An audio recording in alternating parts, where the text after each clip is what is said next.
Plusieurs lignes de la parole mènent à une seule ligne, celle de la vérité éternelle.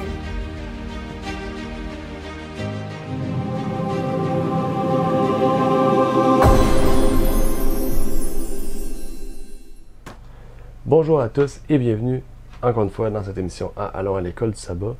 Nous allons voir aujourd'hui dans Jacques 3 de 10 à 18, donc de la leçon 8, le troisième chapitre de Jacques, auquel nous allons approfondir beaucoup ce que nous avons vu la semaine dernière au sujet du livre de Jacques.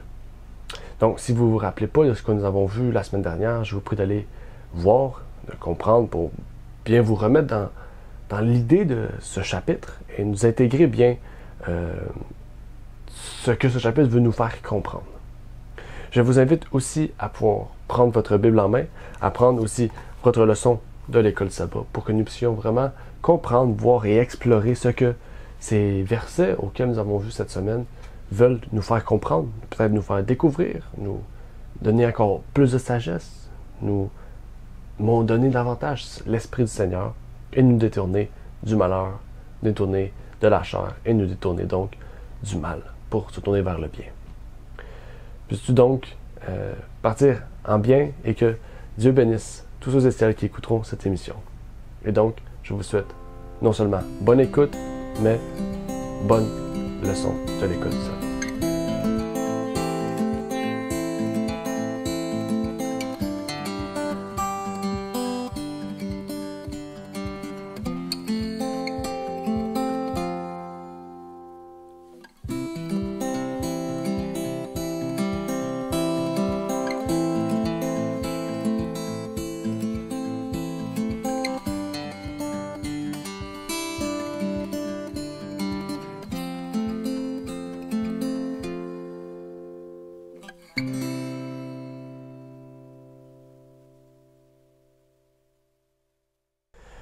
Donc bonjour à tous et encore une fois, bienvenue à chacun d'entre vous.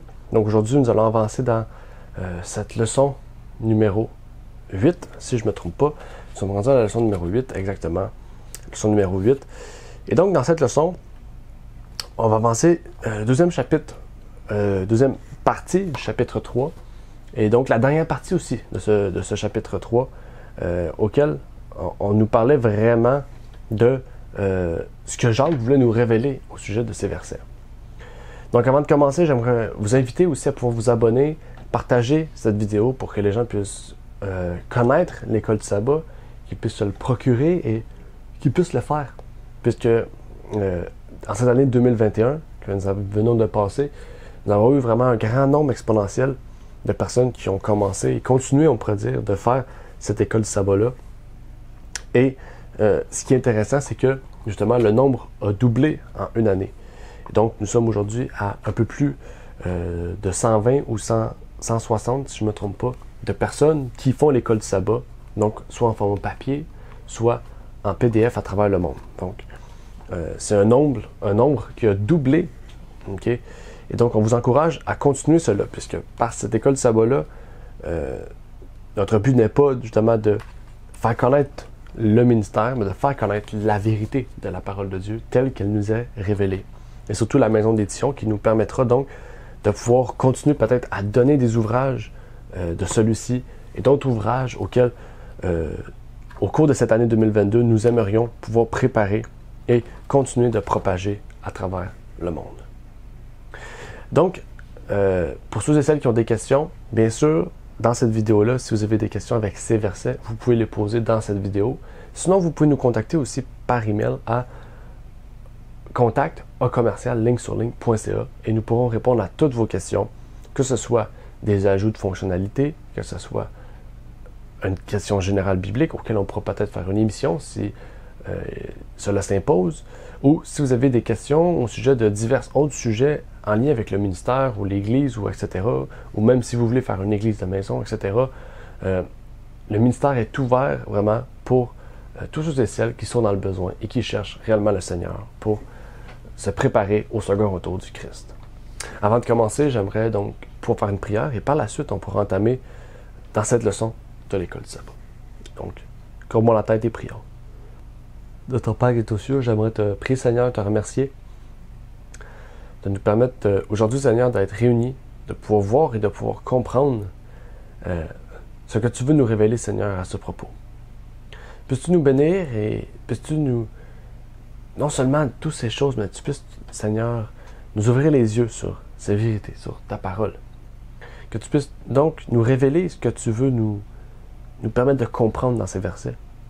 Et vraiment que nous puissions continuer d'explorer ce livre de Jacques, qui est un livre fantastique, un livre formidable, qui nous permet non seulement de nous rappeler peut-être certaines choses que nous connaissions, mais qui nous permet d'explorer aussi certains points que peut-être nous n'avions pas compris au travers de notre lecture personnelle auparavant. C'est ma prière au nom de ton Fils Jésus-Christ. Amen. Comme je vous l'ai dit, on va terminer ce chapitre, qui est le chapitre 3. Donc on a eu 2 semaines sur le chapitre 3. Et il y avait plusieurs sujets, plusieurs points importants dans cette leçon. Et donc, ce ne sera pas une leçon qui sera très longue non plus. Comme vous le savez, je le dis souvent, j'aime pouvoir faire des approfondissements de chaque verset, mais sans répéter ce qu'on voit ici en fait. Donc, ça se peut que je touche certains points, bien sûr, puisque c'est les mêmes versets. Mon but, c'est pas de faire 1 heure ou 1 heure et demie d'études sur le livre, malgré qu'on pourrait le faire, mais vraiment de vous donner un condensé des révélations, des points importants qui pourraient être approfondis et qui seraient importants à pouvoir bien comprendre pour comprendre encore mieux le livre de Jacques. Donc c'est pour ça que c'est des 30, des 40 minutes.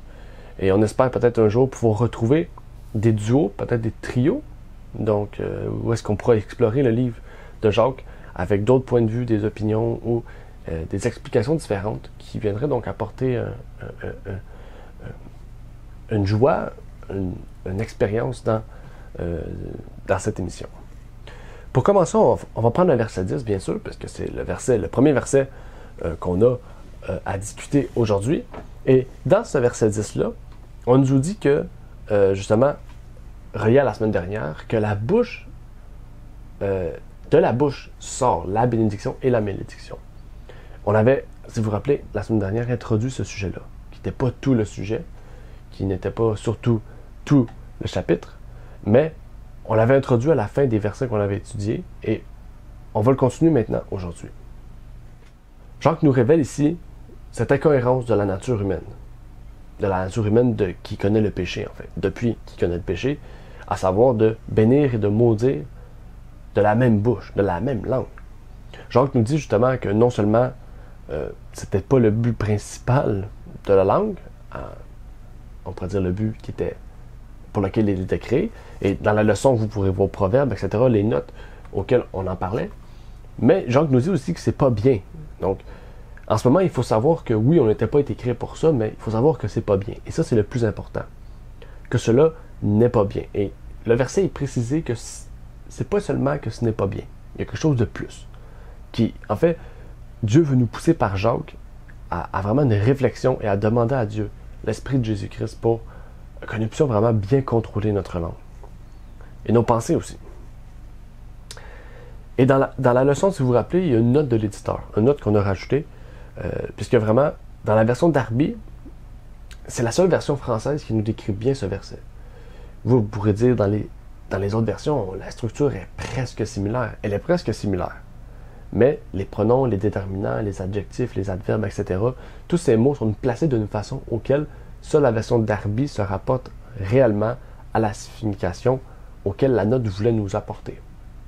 Donc c'est important de le comprendre, sinon on n'aurait pas pu mettre cette note-là, en fait, ou on aurait dû couper une partie de la note qui ne nous aurait peut-être pas touché, puisqu'on n'aurait pas eu la version française. Le terme ici, en être ainsi, le terme qu'on trouve dans le verset, c'est en être ainsi, démontre cette chose inacceptable. Parce que ça dit, il ne devrait pas en être ainsi. Être, le verbe être, c'est le verbe être, le verbe devoir, le verbe d'obligation, le verbe, en fait, qui impose, peut-être, qui impose pas quelque chose, mais qui impose une obligation presque. On le voit ici, quand on dit à quelqu'un, il ne faut pas qu'il en ait ainsi. Il ne faut pas qu'il en ait ainsi. Il ne devrait pas en être ainsi. En fait, c'est pour démontrer que ce qui est fait, c'est pas seulement mal, mais que ça devrait vraiment être vu et perçu comme quelque chose qu'on devrait rejeter, en fait. C'est plus que seulement le fait de dire, par exemple, il ne faut pas que cela soit fait. Il ne faut pas que cela soit procédé ainsi. On voit vraiment que c'est pas seulement mauvais, mais c'est quelque chose qui vraiment devrait nous montrer à rejeter ces choses-là. Et Jacques nous révèle ce même point de vue-là, en fait. Je dis Jacques, ben, en fait, ceux qui ont fait la leçon, donc les pionniers, auxquels on a rajouté une note de l'éditeur, mais les pionniers, vraiment, ont montré ce point-là, nous révélant ce point-là aussi. Et c'est important de le préciser, parce que dans la structure qu'on a de la Louis II, ou même de la Osterwald, peut-être la Osterwald 2018 se réfère au réel point, mais la version 96 et toutes les autres versions ont une structure qui ne nous amène peut-être pas à cette conclusion-là, qui pourrait, en fait, nous mener à un doute ou à une double interprétation. Mais ici, si on va plus loin, dans Proverbe, on avait lu que Salomon nous disait que même la mort et la vie sont au pouvoir de la langue. Et ça, c'est difficile, en fait. Comme si la langue était une arme, comme si la langue pouvait donner la vie et donner la mort. Comme si la langue était un peu la puissance par laquelle Jésus procédait à la vie et à la mort, même si c'est un peu le cas, parce que quand Jésus dit vie, la chose prend vie, qui dit mort, la chose prend décès. Mais comment la langue peut tirer de ce point-là, en fait? Comment est-ce possible, tous ces points-là? Ellen White nous dit justement à ce propos, pour aller un peu plus loin. Dans Éducation, page 266, nous évoquons avec horreur les cannibales qui se repaissent de la chair, frémissantes encore, de leurs victimes. Mais est-ce pire que la douleur, la ruine causée par ceux qui déforment les intentions des autres, salissent leur réputation, dissèquent leur caractère? On y voit ici la même chose, en fait. On y voit ici quelque chose de similaire. On parle des cannibales qui enlèvent la vie, qui, on peut dire, laissent la vie. Mais on peut faire la même chose avec la langue. En fait, on compare ici le cannibale à la langue. Donc, le cannibalisme peut être comparable à la langue. Comment? Ici. Mais est-ce pire que la douleur, la ruine causée par ceux qui déforment les intentions des autres, salissent leur réputation, dissèquent leur caractère? Donc, ceux qui, au Québec, on pourrait dire ceux qui parlent dans le dos des autres, ceux qui vont vers ses amis, vont vers sa famille, vont vers même les inconnus pour parler du mal, pour détruire la réputation, détruire une personne dans son dos. Cela revient à du cannibalisme. Cela revient en fait à la chose la plus horrible qu'on pourrait voir. Un humain qui mange un humain, c'est quelque chose d'horrible en fait. Adam Clarke, dans ses commentaires aussi sur ce verset, nous dit, Adam Clarke, un auteur que les pionniers ont utilisé à beaucoup de reprises, qui affirme de bonnes choses, nous dit ici, « La mort et la vie sont au pouvoir de la langue. Ceci peut s'appliquer à tous les hommes. Beaucoup ont perdu leur vie par leur langue, et certains ont sauvé leur vie par elle. Mais cela s'applique plus fortement aux plaideurs publics. De beaucoup de leur langue dépendent la vie ou la mort. » On peut parler ici peut-être des juges, des avocats. Par un juge, en fait, on peut donner la vie ou la mort à quelqu'un. Aujourd'hui, la mort est, on pourrait dire, la mise à mort est illégale, dans le sens que la personne fait la prison. Mais la prison, c'est un type de mort, en fait. La personne se trouve morte, séparée du social, entourée de gens qui sont mal, même si certains, quand ils se trouvent en prison, décident de donner leur vie à Jésus-Christ. Et c'est formidable. Ils décident de se repentir et de voir le tort qu'ils avaient causé. Mais il nous montre ici que beaucoup ont perdu leur vie à cause de la langue et beaucoup ont conservé leur vie à cause de la langue. Alors, la leçon qu'on peut en tirer, c'est vraiment qu'on doit trouver une façon de maîtriser notre langue. Jacques, on nous a dit, c'est impossible de contrôler notre langue par nous-mêmes. On va pouvoir la contrôler dans une certaine mesure, mais la contrôler au point que, en fait, quand on est devant des gens, on puisse vraiment bien se contrôler et rester droit. Il faut l'Esprit du Seigneur pour cela. On ne peut rien sinon. Et ça nous amène au verset 11 et 12, qui sont des exemples conjoints de la langue, en fait. On nous parle de la langue en citant deux exemples. Deux exemples qui sont, on pourrait dire, un peu farfelus, mais qui vraiment nous révèlent beaucoup de choses. Et Jacques travaille toujours de la même structure. Rappelez-vous, une fois, il nous parlait du cheval, du gouvernail. Maintenant, il va nous parler de la vigne, de l'olivier, etc. De la fontaine. Vraiment. Jacques, j'aime sa façon d'expliquer les choses. Peut-être pour certains, ils vont aimer mieux Paul, mais la façon que Jacques explique, la façon qu'il explique par des exemples, c'est une façon que j'apprécie beaucoup et que j'utilise personnellement quand il faut démontrer quelque chose ou parler d'un point. Et c'est quelque chose qui nous permet vraiment de bien maîtriser les points centraux d'une image ou d'une illustration, d'une idée. Et que nous démontrer ces exemples? Parce que je parle de l'exemple, peut-être vous vous rappelez plus déjà de cet exemple, de ces exemples. Les deux exemples, comme je vous ai dit, on parle de l'eau qui est belle, qui est pure, l'eau qui est sale. Les deux peuvent se mélanger ensemble, mais est-ce que vous allez continuer à la boire? Bien sûr que non. Est-ce qu'un olivier peut faire pousser des tomates? Est-ce qu'un arbre, pas un arbre, mais un arbre, oui, à raisin, une vigne, peut faire pousser des noix? Bien sûr que non. En fait, ça nous démontre aussi que il n'y a pas de juste milieu. On ne peut pas dire, OK, moi je vais être de l'eau pure et boire en même temps de l'eau sale. On ne peut pas faire ça. On ne peut pas être un arbre vigne, de la vigne parce que j'aime la vigne et être aussi un arbre à café parce que j'aime le café. C'est un exemple un peu douteux, mais on montre vraiment que le bon et le mauvais ne peuvent pas se mélanger ensemble.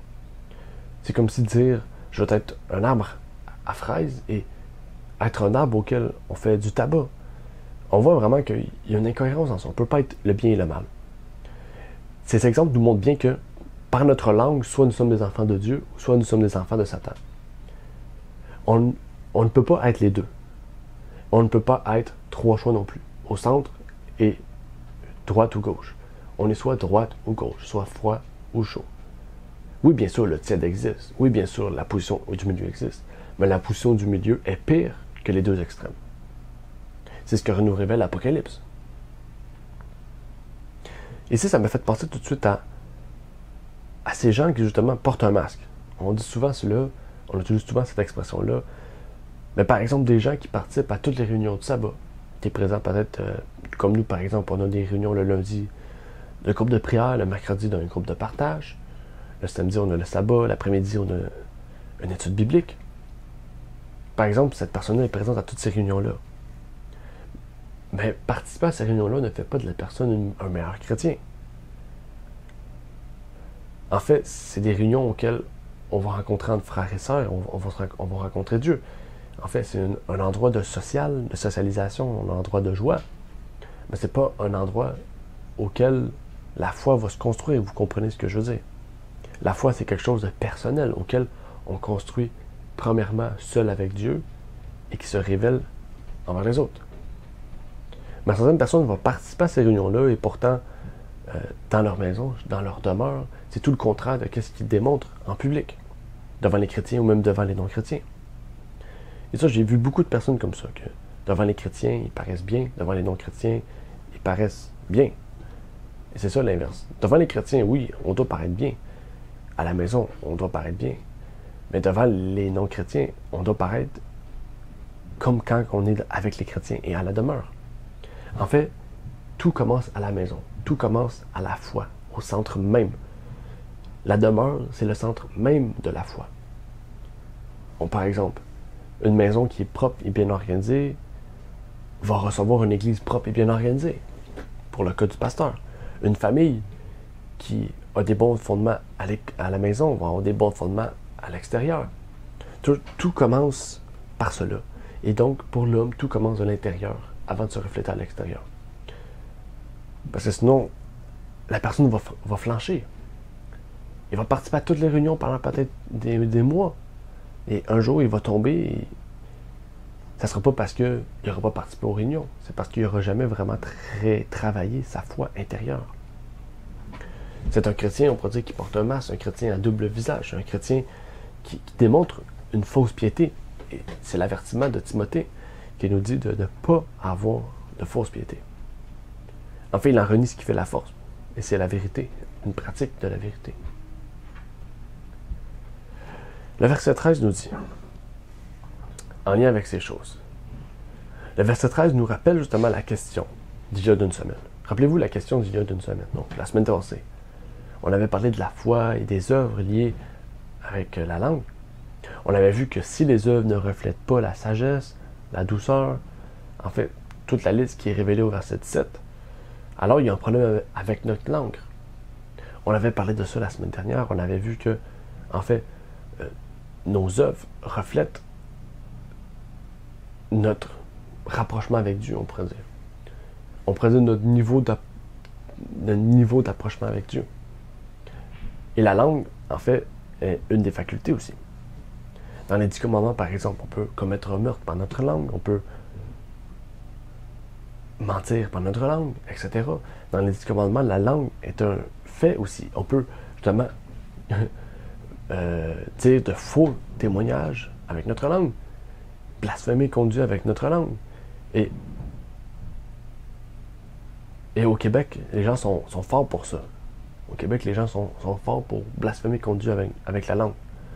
Je ne vais pas employer le mot, mais l'Église catholique a travaillé très fort pour justement que ces mots-là ne soient pas, en fait. Pour eux, ces mots-là, c'est un blasphème total.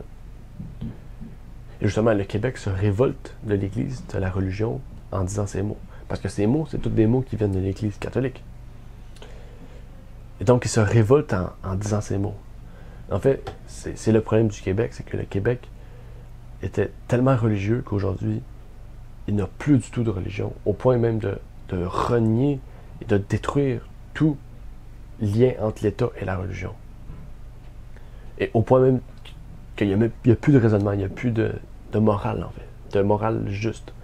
Un peu comme les États. Les États sont allés à l'autre extrême. Il y a tellement de liberté qu'on en perd la morale aussi. Ils acceptent les mariages homosexuels, ils acceptent même l'Église de Satan. Et ça, c'est un problème. Mais ce n'est pas le sujet du jour. Le sujet du jour se trouve bien sûr au verset 14, pour faire suite dans le livre de Jacques, qui nous disait, et qui nous amenait surtout dans une idée plus profonde de ce que nous avons vu et jusqu'à présent. Il nous amenait justement dans ce que nous ne pouvons pas faire, ce que nous ne devons pas faire, et non pas pouvons. En fait, connaître la vérité et nier ce qui en fait la force est en fait le problème relié au verset 14. L'Esprit de prophétie nous dit justement à ce propos, dans la Review and Herald du 12 mars 1895, à ce sujet. Qu'est-ce que le mensonge contre la vérité? C'est prétendre croire à la vérité alors que l'esprit, les paroles, la conduite représentent non pas Christ mais Satan. Exactement, en bon remasque. Tu partis pour union, en public, devant les chrétiens, tu parais bien, dans l'église, tu parais bien. Mais dans la vie de tous les jours, parce qu'on n'est pas toujours avec les membres de l'église, les frères et sœurs, on paraît comment? On paraît que notre esprit, nos paroles, notre conduite n'est pas celle du Christ. Supposer le mal, être impatient et impitoyable, c'est mentir contre la vérité. Mais l'amour, la patience et la longue patience sont en accord avec le principe de la vérité. La vérité est toujours pure, toujours bonne, respirant un parfum céleste, sans égoïsme. Cela ne veut pas dire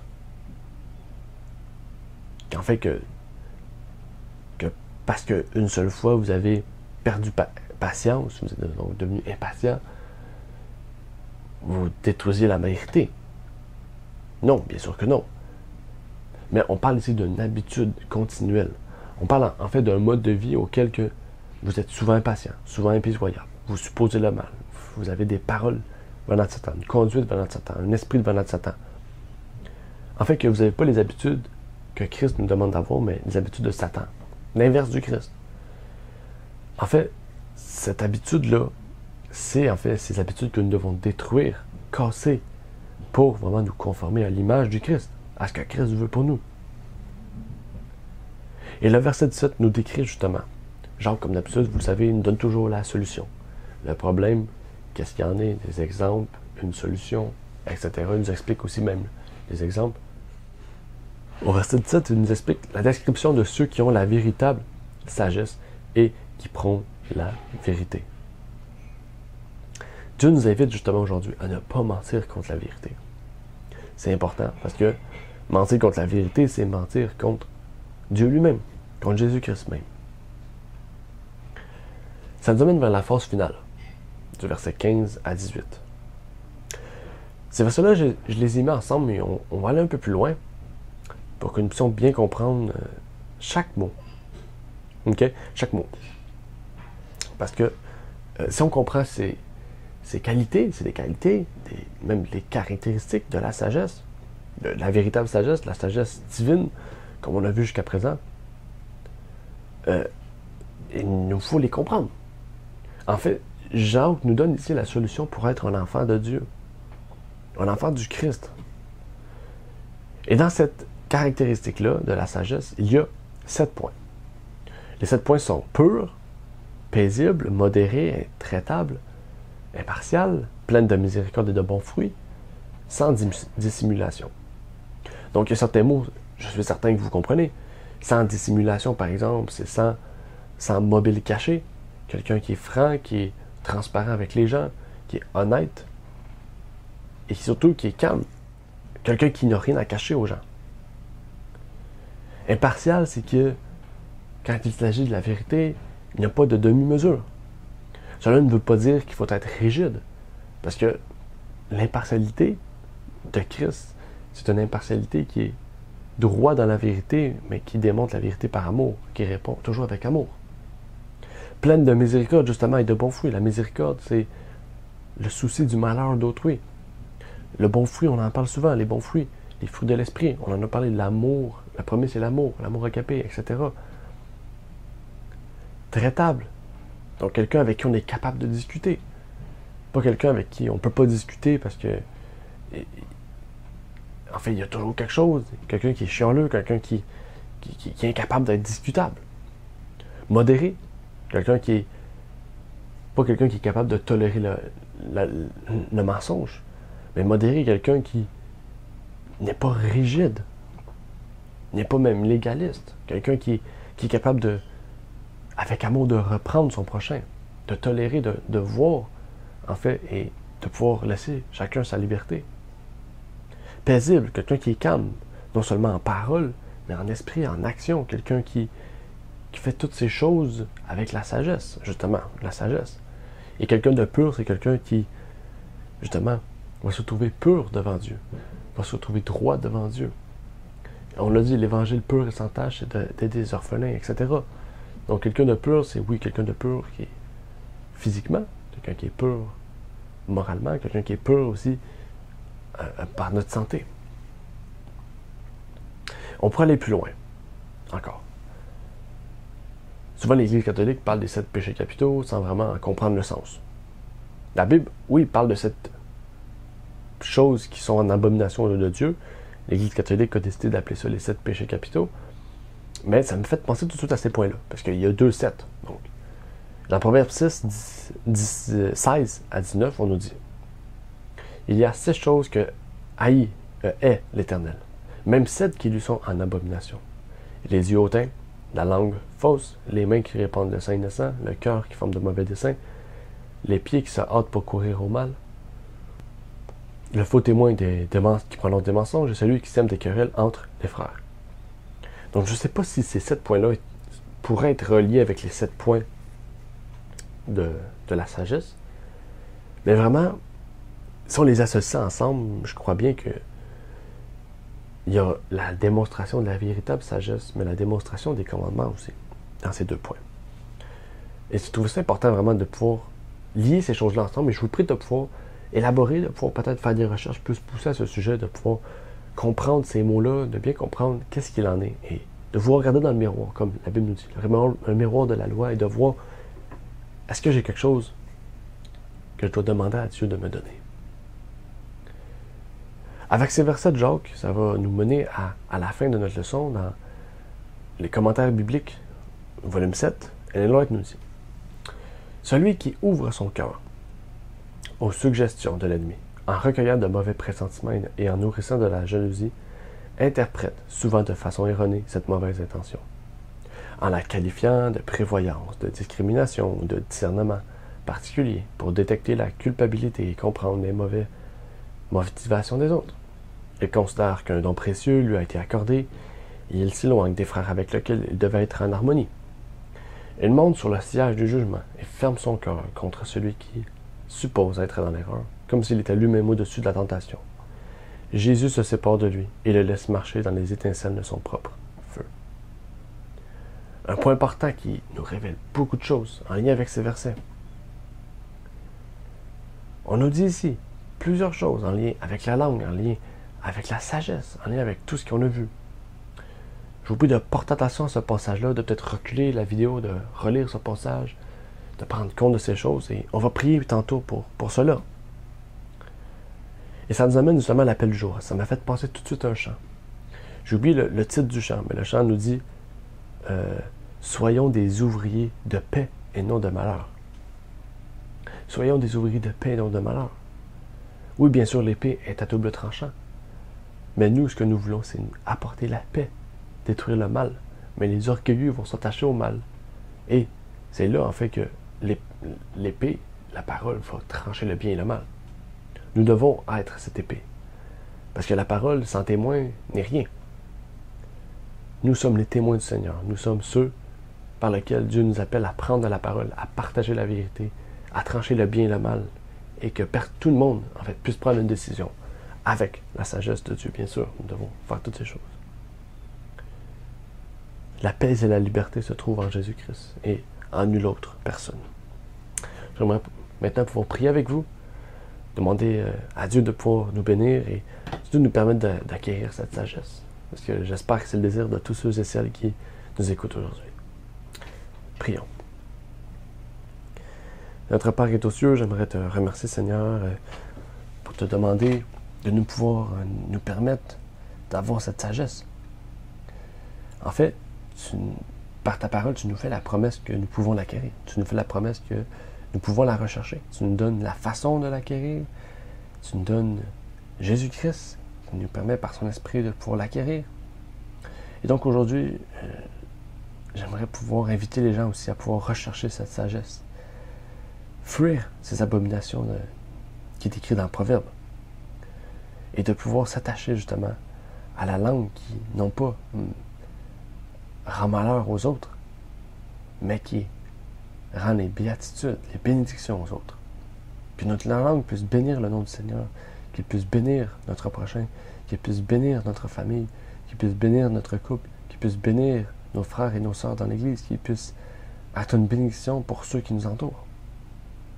Et donc c'est ma prière, Seigneur, après cette étude du 3e chapitre du livre de Jacques, qui nous révélait vraiment le lien avec la langue et la véritable sagesse, que tu puisses nous la donner, Seigneur. C'est ma prière au nom de ton Fils Jésus-Christ. Amen. Merci d'avoir écouté cette vidéo. Pour plus de contenu, abonnez-vous sur notre site Internet. Il est également possible pour vous de nous suivre sur notre page Facebook et de nous contacter par email.